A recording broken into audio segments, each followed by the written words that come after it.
गणाधिपतिभ्यो नमः।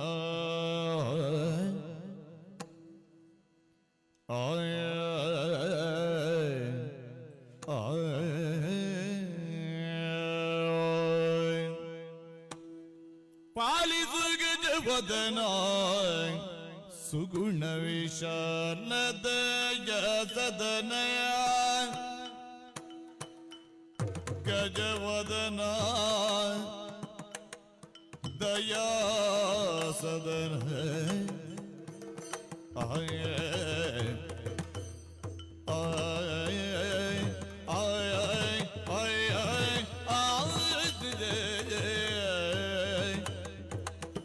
गजवदन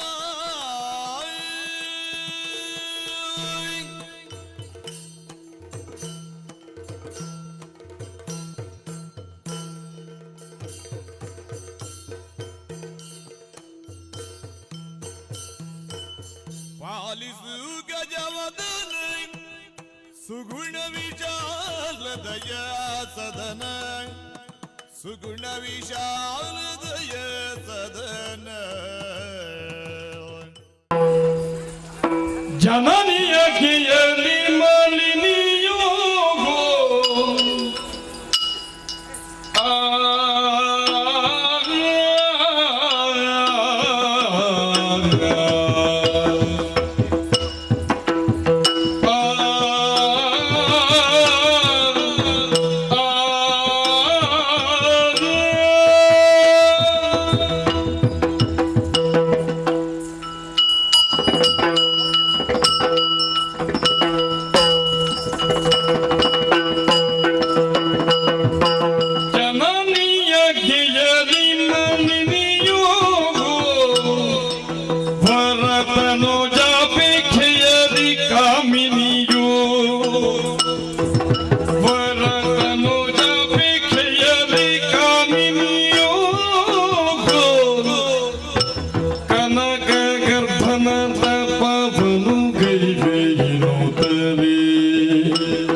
ಮುತ್ತಿನೋಪಾದಿಯಲ್ಲಿ ಸಪ್ತ ಸ್ವರಗಳಿಂದ ಹೊರಹೊಮ್ಮುವಂತಹ ರಾಗದೋಪಾದಿಯಲ್ಲಿ ಸಪ್ತ ವರ್ಣಗಳಿಂದ ಮೂಡಿ ಬರುವಂತಹ ಕಾಮನ ಬಿಲ್ಲಿನ ಹಾಗೆ ಶೋಭಾಯಮಾನವಾಗಿಯೂ ವರ್ಣರಂಜಿತವಾಗಿಯೂ ಶೋಭಿಸುತ್ತಾ ಇದೆ ಶೋಣಿತಾಪುರ. ರುದಿರಧಾರೆಯನ್ನೇ ಬೆವರಿನೋಪಾದಿಯಲ್ಲಿ ಸುರಿಸುವುದರ ತನ್ಮೂಲಕವಾಗಿ ಈ ಪುರದ ನಿರ್ಮಾಣ ಮಾಡಲಾಗಿದೆ. ರುದ್ರ ರಮಣೀಯವಾಗಿ ಶೋಭಿಸುವಂತಹ ಈ ಪುರವನ್ನು ಕಂಡಂತಹ ಸಮಯದಲ್ಲಿ ನನ್ನ ಮನಸ್ಸಿನಲ್ಲಿ ಅಂಕುರಿಸಿದಂತಹ ಆಸೆಗಳು ಹೇಗೆ? ತಾಯಿ ಆಸೆಯನ್ನು ಈಡೇರಿಸಬೇಕು, ನನ್ನ ಕುಲದ ಕೀರ್ತಿಯನ್ನು ಉನ್ನತ ಶಿಖರಕ್ಕೆ ಏರಿಸಬೇಕೆನ್ನುವಂತಹ ಅಭಿಲಾಷೆಯನ್ನು ಹೊತ್ತುಕೊಂಡಂತಹ ಈ ಮಾಲಿನಿ ಕನಕಗರ್ಭನ ಕುರಿತಾಗಿ ತಪಸ್ಸನ್ನಾಚರಿಸುವುದರ ಮುಖೇನವಾಗಿ ದುರಧೀರನಾದಂತಹ ಕುವರನನ್ನು ಪಡೆಯಬೇಕೆನ್ನುವಂತಹ ಅಭಿಲಾಷೆಯನ್ನು ಹೊತ್ತುಕೊಂಡವಳು ತಪಸ್ಸನ್ನು ಆಚರಿಸಬೇಕು ಎನ್ನುವ ಹಾಗೆ ಅಂದುಕೊಂಡಂತಹ ವೇಳೆಯಲ್ಲಿ ಚಿತ್ತ ಎನ್ನುವುದು ಚಾಂಚಲ್ಯತೆ ಹೊಂದುತ್ತಾ ಉಂಟು. ಮನದಲ್ಲಿ ಭೀತಿ ಎನ್ನುವಂತಹ ಕಾರ್ಮೋಡಗಳ ಆವರಿಸಿಕೊಳ್ತಾ ಇದೆ. ಹಾಗಿದ್ರೆ ಇವತ್ತು ಇಂಥ ಬದಲಾವಣೆಗಳಾಗುವುದಕ್ಕೆ ಮೂಲ ಕಾರಣ ಏನು? ನಾನರ್ಥ ಮಾಡಿಕೊಂಡಿದ್ದೇನೆ. ಅದಕ್ಕೆ ಈ ಸೌಂದರ್ಯವೇ ಕಾರಣ. ನಾನು ಹೇಗಿದ್ದೇನೆ ಗೊತ್ತೇ? ಚೆಲುವಿಗೆ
ಯಾಕೆ ಹಾಗೆ ಮಾಡ್ತಾ ಇದ್ದಾರೆ? ಅದಕ್ಕೆ ಉತ್ತರ ನನಗೆ ಹೇಗೆ ಅರ್ಥವಾಗುತ್ತಾ ಉಂಟು. ಯಾವುದು ಗೊತ್ತೇ, ಅಲ್ಲಿರದಂತಹ ಸೌಂದರ್ಯವನ್ನ ಇಲ್ಲಿ ಗಮನಿಸುವಂತಹ ವೇಳೆಯಲ್ಲಿ ಸ್ತ್ರೀ ಸಹಜವಾದಂತಹ ಗುಣ ಮಾತ್ಸರ್ಯ. ಆ ಮಾತ್ಸರ್ಯದಿಂದ ನನ್ನ ತಪಸ್ಸಿಗೆ ವಿಘ್ನವಾಗುವುದಕ್ಕೆ ಸಾಧ್ಯ ಉಂಟೆ? ಇಲ್ಲವೇ ಇಲ್ಲ. ವಿಘ್ನವಾದರೆ ಯಾರಿಂದ? ಇಳೆಯ ಕಾಮುಕರು. ಒಬ್ಬೋ ದೇವರೇ, ಆವಾಗದಿಂದ ನೋಡಿಯುತ್ತೆ ಸಾಲು ಸಾಲು ಸಾಲು ಸಾಲು ಆ ಜಾಗದಿಂದ ಹೋಗುತ್ತಾ ಇಲ್ಲ ಅವರು. ಹಾಗಿದ್ರೆ ಏನಾಗಿದೆ? ನನ್ನ ಸೌಂದರ್ಯವನ್ನ ಕೊಂಡಂತಹ ವೇಳೆಯಲ್ಲಿ ಕಾಮ ಪ್ರಜ್ಞೆ ಎನ್ನುವುದು ಅವರ ಮನದಲ್ಲಿ ಜಾಗೃತವಾಗುತ್ತಾ ಇದೆ. ಅವರಿಂದ ನನ್ನ ತಪಸ್ಸಿಗೆ ವಿಘ್ನವಾಗಬಹುದು. ಮತ್ತೊಂದು ವರ್ಗವೇ ಉಂಟು ಸ್ವಾಮಿ, ಸುರರಮ್ಮ ಹಗೆಗಳಾಗಿ ಯಾರು ನಮ್ಮ ಏಳಿಕೆಯ ಕಂಡು ಸಹಿಸಿಕೊಳ್ಳುವುದಿಲ್ಲ ಅವರು. ಹಾಗಿದ್ರೆ ನನ್ನ ಈ ನಿಜವನ್ನ ಮರೆಸಿಕೊಳ್ಳಬೇಕು, ಬೇರೊಂದು ಬಗೆಯಲ್ಲಿ ತಪಸ್ಸನ್ನಾಚರಿಸಬೇಕು. ಹೇಗಾದೀತು? ಯಾವ ರೀತಿ? ಚಂದನಿಚಿಗೆ ದೋಡುವ ಜಿಂಕೆ ತೆರೆದಲ್ಲಿ ನಾ ತಪಸ್ಸನ್ನು ಆಚರಿಸಿದರೆ ಹೇಗೆ? ಅದಾಗುವುದಿಲ್ಲ. ಇಲ್ಲಿ ವ್ಯಾಘ್ರಗಳ ಭೀತಿ ಉಂಟಂತೆ. ಹೌದೌದೌದು, ಅದರಿಂದ ತೊಂದರೆ ಆಗಬಹುದು. ಇನ್ನು ಉರಗದ ರೀತಿಯಲ್ಲಿ ತಪಸ್ಸನ್ನು ಆಚರಿಸುವುದೇ? ಮೇಲಿಂದ ಬರುವಂತಹ ಗರುಡನ ಭಯ. ಇನ್ನು ಹೇಗೆ? ಒಟ್ಟು ಈ ಸಲ ಸಮಸ್ಯೆ ಹೆಚ್ಚಾಗುತ್ತಾ ಉಂಟು. ಏನು ಮಾಡುವುದು ಗೊತ್ತಾಗುತ್ತಾ ಇಲ್ಲ. ಯಾವ ರೀತಿ? ಅದು ಅಲ್ಲಿ ನೋಡಿ ಅಂತೆ ಗುಂಪು ಧೂಳನ್ನೆಬ್ಬಿಸುತ್ತಾ ಇತ್ತ ಕಡೆಗಾಗಿ ಧಾವಿಸಿ ಬರ್ತಾ ಇದೆ ಮಹಿಷಿಗಳ ಹಿಂಡು. ಅದುವೇ ನನಗೆ ಸರಿಯಾದಂತಹ ಮಾರ್ಗ. ಶೀಘ್ರವೇ ಮಹಿಷಿ ರೂಪವನ್ನು ತಪಸ್ಸನ್ನು ಆಚರಿಸುತ್ತೇನೆ.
ಶುಪಾಶಕನ ತಪಸ್ಸು ಉರಿಯಿಂದಲಾಗಿ ಭಂಗವಾಯಿತಲ್ಲ.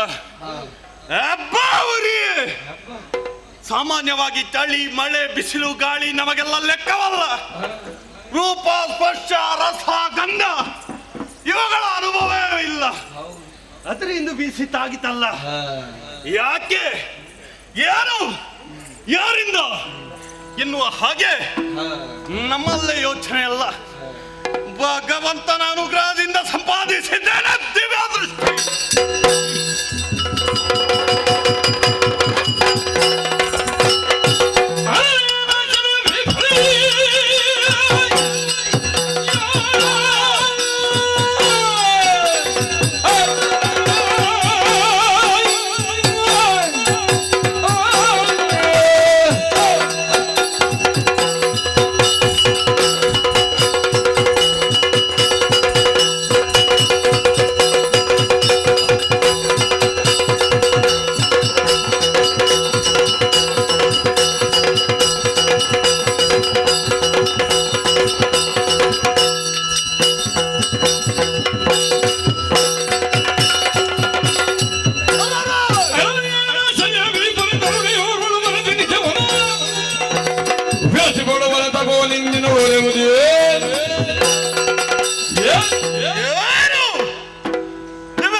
ಪರೀಕ್ಷಿಸಿದಂತಾದ್ರೆ ಕಾಣುತ್ತಿರುವುದಾದರೂ ಏನು ಸ್ವಾಮಿ?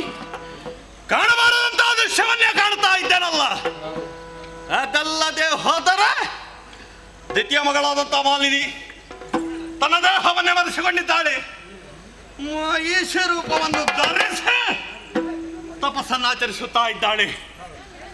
ಓರ್ವ 3 ಲೋಕವನ್ನು ಗೆಲಿದಾಡುವಂತಹ ಪುತ್ರನನ್ನು ಪಡೆಯಬೇಕನ್ನುವಂತಹ ಉದ್ದೇಶವೇನೋ ಸಾಧುವಾದದ್ದೇ.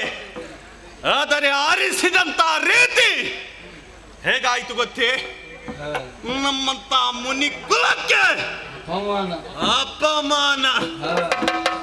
ಇವಳ ತಂದೆಯು ಓರ್ವ ಮುನಿಯಾಗಿದ್ದುಕೊಂಡು ನಮ್ಮಂತ ಮುನಿ ಕುಲಕ್ಕೆ ಅಪಮಾನವನ್ನೇ ಸಗುತ್ತೀಯ. ಇವಳಿಗೆ ತಕ್ಕ ಪಾಠ ಕಲಿಸಲೇಬೇಕು. ಇಲ್ಲದಿದ್ರೆ ಲೋಕದಲ್ಲಿರುವವರು ಕೂಡ ಇವಳ ಹಾದಿಯನ್ನೇ ಹಿಡಿತಾರೆ. ಹಾಗಾಗಿ ಮಹೇಶ ರೂಪವನ್ನಾತು ತಪಸ್ಸನ್ನಾಚರಿಸುತ್ತಿರುವ ಇವಳ ಉದರದಲ್ಲಿ ಮಹೇಶನೇ ಹುಟ್ಟಲಿ. ಶುಪಾಶ್ವಕನ ಶಾಪ.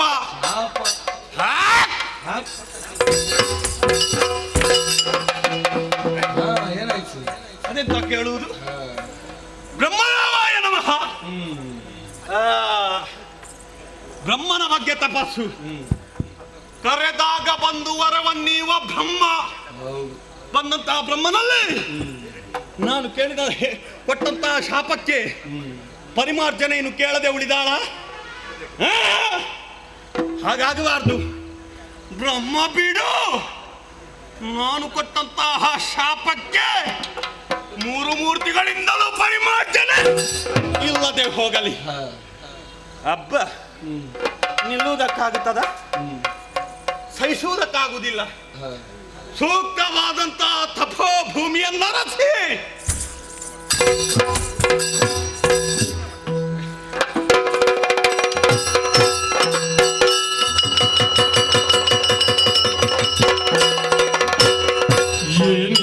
ಏನಿದು ಘನತರ ತಪವು ಮಾಲಿನಿ ಮಣಿಯನಿ ಕೊಡಲಿಗೆ ದಿಟ್ಟವು.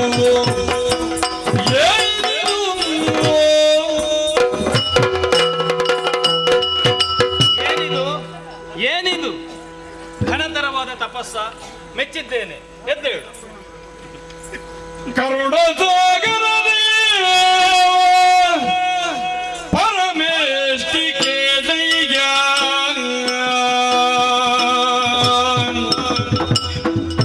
ಕರುಣ ಸಾಗರ ದೇವ ಪರಮೇಷ್ಠಿಕೆ ದೈಯ ಹರೋಷದಿ ಮನದಿರವ ದುರಧಿಯಾಗಿ ತರಟನ ಬಯಸಿನ ವಿರಚಿಸಿದೆನು ಘೋರ ತಪದಾಗ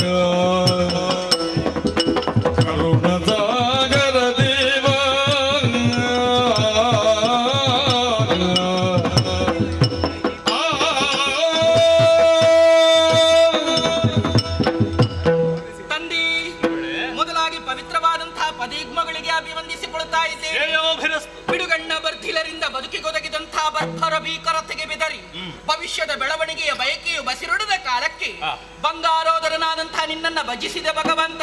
ನನ್ನ ಬಾಬಾ ಪೂಜೆಗೆ ಮೆಚ್ಚಿ ಮೈದೋರಿದೆಯಾ ತಂದೆ? ನನ್ನ ಬಯಕೆಗಳು ಇಷ್ಟೇ. ಪರಾಕ್ರಮಿಯು ಪರಮ ಸಾಹಸಿಗನು, ಪ್ರಭುತ್ವದ ಧ್ವಜವನ್ನ ಸ್ಥಾಪಿಸಬಲ್ಲವನು, ಪೌರುಷವಂತನು, ಪ್ರಕಾಂಡನು, ಪ್ರಮುಖನೂ ಆದ ಪುತ್ರನೋರ್ವನನ್ನು ನನ್ನ ಪಾಣಿಗ್ರಹಣದ ಬಳಿಕ ಅನುಗ್ರಹಿಸು ಪರಮಾತ್ಮ. ನಿನ್ನ ಇಚ್ಛೆಯಂತೆ ಧುರಧೀರನಾಗಿರುವಂತಹ ಮಗನೇ ನಿನ್ನ ಉದರದಲ್ಲಿ ಉದಿಸಿ ಬರ್ತಾನಮ್ಮ. ಆದರೆ ಹುಟ್ಟುವಂತಹ ಮಗ ಮಾತ್ರ ನಿಮ್ಮ ಹಾಗಿರುವುದಿಲ್ಲ, ಮತ್ತೆ ಬದಲಾಗಿ ಕೋಣನಾಗಿರ್ತಾನೆ. ನಾನೇನು ಅಪರಾಧವನ್ನು ಮಾಡಿದ್ದೇನೆ ಸ್ವಾಮಿ? ವಿವಾಹ ಪೂರ್ವದಲ್ಲಿ ಪುತ್ರಾಪೇಕ್ಷೆಯನ್ನು ಹೊಂದುವುದೇ ತಪ್ಪು. ತಪಸ್ಸಿನಲ್ಲಿ ತೊಡಗಿಸಿಕೊಳ್ಳುವಾಗ ಮಹಿಷ ರೂಪವನ್ನು ಧರಿಸಿಕೊಂಡೆ. ಪರಿಣಾಮವಾಗಿ ಹುಟ್ಟುವಂತಹ ಮಗ ಮಹಿಷನೇ ಆಗುತ್ತಾನಮ್ಮ. ಅದು ಹೀಗೆ. ಅದಕ್ಕೆ ಪೂರಕವಾಗಿ ಇಲ್ಲೊಂದು ವಾತಾವರಣ ಸೃಷ್ಟಿಯಾಯಿತು. ಯಾವ ರೀತಿ? ನಿನ್ನ ತಪದ ಜ್ವಾಲೆಯಿಂದ ಹತ್ತಿರದಲ್ಲೇ ತಪಸ್ಸಿನಲ್ಲಿ ನಿರತನಾಗಿದ್ದಂತಹ ಸುಪಾರ್ಶ್ವಕ ಮಹಾಮುನಿಗೆ ತೊಡಕಾಗಿ ಕುಪಿತನಾಗಿ ನಿನ್ನನ್ನು ಶಪಿಸಿದ್ದಾನೆ. ಯಾವ ರೀತಿ? ನಿನ್ನ ಉದರದಲ್ಲಿ ಕೋಣನೇ ಹುಟ್ಟಲಿ. ತಂದೆ, ಇದು ಮುನಿ ಇತ್ತಂತಹ ಶಾಪ ಅಲ್ಲವೇ? ತ್ರಿಮೂರ್ತಿಗಳಲ್ಲಿ ಒಬ್ಬರಾದವರು ತಾವು. ನಿಮ್ಮಿಂದ ಆ ಶಾಪಕ್ಕೆ ವಿಮೋಚನೆ ಸಿಗಬಹುದು ಎನ್ನುವಂತ ಆತ್ಮವಿಶ್ವಾಸ ನನಗಿದೆ. ಮೂರು ಮೂರ್ತಿಗಳಿಂದಲೂ ಪರಿಹಾರ ದೊರೆಯದೇ ಹೋಗಲಿ ಎನ್ನುವಂತಹ ವಚನವನ್ನು ಸೇರಿಸಿದ್ದಾನೆ ತಾಯಿ. ನನ್ನ ಗತಿ ಹೇಗೆ ತಂದೆ? ನೀನು ಬಯಸಿರುವುದು ರೂಪವನ್ನು ಅಲ್ಲ ತಾನೆ, ಅಲ್ಲ. ಪರಾಕ್ರಮವನ್ನು, ಜಗಮೂರನ್ನು ಗೆದ್ದು ಆಳುವ ಸುಕುಮಾರನೇ ಬರ್ತಾನೆ ತಾಯಿ. ಒಳ್ಳೆಯದಾಗಲಿ. ಧನ್ಯಳಾದೆ. ಕನಕ ಗರ್ಭನ ನೇಮವನುಗಳು ಮಾಲಿನಿ ಕನಕ ದೋಷವನ್ನೇ ತಡಿ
ಅದು ಸರ್ವಾಧಿಕಾರಿ ಯಾರೆಂದುಕೊಂಡಿದ್ದೆ.